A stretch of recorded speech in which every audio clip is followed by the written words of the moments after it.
Vamos trazer o noticiário do Cruzeiro com o Emerson Pansieri e o Pessolano. Quebrando a cabeça, Pansi, para achar um substituto para o João Paulo e digo mais, para o Canezinho também, né? Porque pelo jeito ainda não vai ser dessa vez que volta o melhor meio-campista do Cruzeiro na temporada. Boa noite, Pansi. Boa noite, Léo, nossos comentaristas que nos acompanham aqui na Turma do Bate-Bola.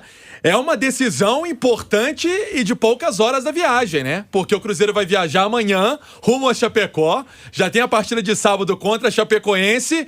E aí eu imagino agora o Martim Varini, Paulo Pessolano, já o que eu vou fazer? Vou colocar um volante mais adiantado? Será que eu vou colocar um meia? Vou colocar... Enfim, tenho muitas possibilidades e possibilidades que precisam ser importantes para o Cruzeiro vencer. O João Paulo, Léo, dentro da sua manchete e do que você me perguntou, tá fora. Vai ficar um tempo inativo. O Dr. Sérgio Campolina gravou um vídeo, inclusive, que foi passado pela assessoria de imprensa do Cruzeiro, explicando sobre essa questão do João Paulo. Vou trazer um trechinho das aspas do próprio médico do Cruzeiro. Ele sofreu um trauma na última partida que participou e sofreu uma lesão muscular na região proximal da coxa posterior.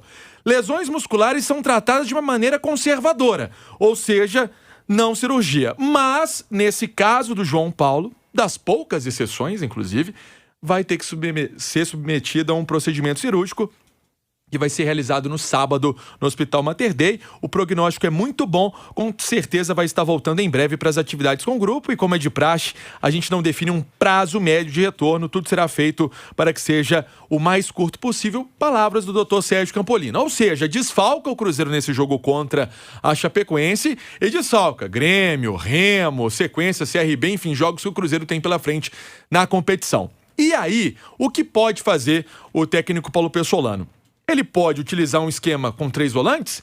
Ele pode talvez tentar colocar o Daniel Júnior fazendo uma função diferente? Será que ele pode habitar os lados de campo e fazer uma outra formatação? São as possibilidades, Léo. Porque, de fato, um meia igual o João Paulo, se você for pegar no elenco do Cruzeiro, talvez depois da janela aí de transferências, como você falou hoje no Rádio Esportes, quem sabe sim, mas no momento não tem.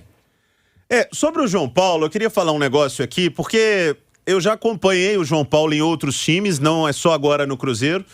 O João Paulo foi uma das boas contratações que o Cruzeiro fez para essa temporada, mas se o João Paulo não se adaptar à intensidade que quer o treinador do Cruzeiro, se o João Paulo não estiver apto fisicamente a fazer o que quer o Paulo Pessolano, o João Paulo não vai jogar no Cruzeiro.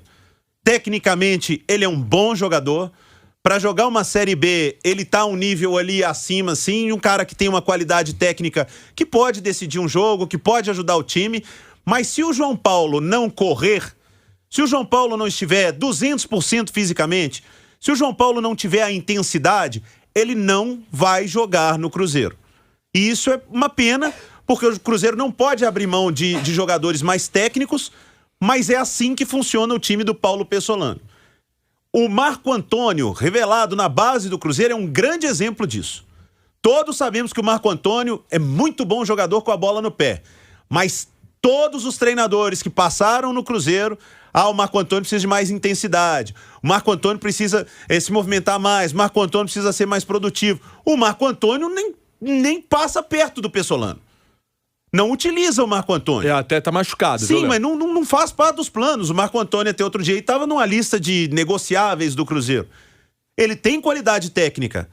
Mas o futebol hoje requer não só a qualidade, mas requer muito do lado físico. Se o João Paulo não conseguir ficar 100%, 150% bem fisicamente e tiver a intensidade para participar do jogo o tempo todo, para ajudar na marcação, como é o time que o Pessolano imagina no Cruzeiro, como é a estratégia dele, o João Paulo não vai conseguir jogar no Cruzeiro. Agora, sem o João Paulo, sem o Canezinho, Alexandre Simões, quem é o melhor jogador para fazer essa meiuca do Cruzeiro? Boa noite. Boa noite, Léo. Boa noite, Pansieri. Boa noite quem acompanha a gente. Olha, fica realmente órfão de criação o time do Cruzeiro sem os dois. A gente já viu isso no passado recente, em partidas do Campeonato Brasileiro da Série B. O que eu acho, Léo, é que a gente até discutia no Rádio Esportes de hoje, né, que o Pessolano poderia testar o Daniel Júnior. É um jogador que tem habilidade, já executou a função na base, claro, o esquema do Pesolano é diferente, você falou aí de intensidade, exige realmente muita intensidade, mas não tem outra opção, né? O que não pode é o Cruzeiro ficar sem o armador, sem o articulador de jogadas, e o esquema do último jogo foi até muito assim, né? Porque quando ele optou pelo terceiro zagueiro, ele tirou exatamente esse cara de criação, atuou com 2 volantes e 2 alas no meio. Então é uma situação que realmente o Cruzeiro precisa ter, até porque, Léo, eu creio que esses 2 próximos jogos do Cruzeiro na Série B, contra a Chapecoense e o Grêmio, vai necessitar demais desse jogador que tenha o poder de criação de jogadas. De criação de jogadas, até mesmo de armação de contra-ataques. E contra o Remo na Copa do Brasil, que é na semana que vem, a gente não precisa nem falar. O Cruzeiro sai em desvantagem e vai precisar de uma produção ofensiva muito grande. Então é uma situação, tomara que o Canezinho possa voltar, o Pansieri trouxe isso ontem, né, o Pansieri? Existe até essa possibilidade de contra o Grêmio ele já ser aproveitado, né? Essa é a expectativa, já que tem um prazo legal até esse jogo, né, contra o Grêmio, só na outra semana. E vai ser em casa, não vai ser no Mineirão, né? Vai ser no Independência, por conta do show do Metallica, a armação do Mineirão. Enfim, depois tem um festival sertanejo, esse jogo vai ser no Independência, mas com apoio da torcida, com esse tempinho dentro de casa. Pode ser que o Canezinho reúna condições de jogo para esse confronto, sim. Por isso, esse tratamento também com toda a calma do mundo para não queimar a etapa, Léo. Daqui a pouco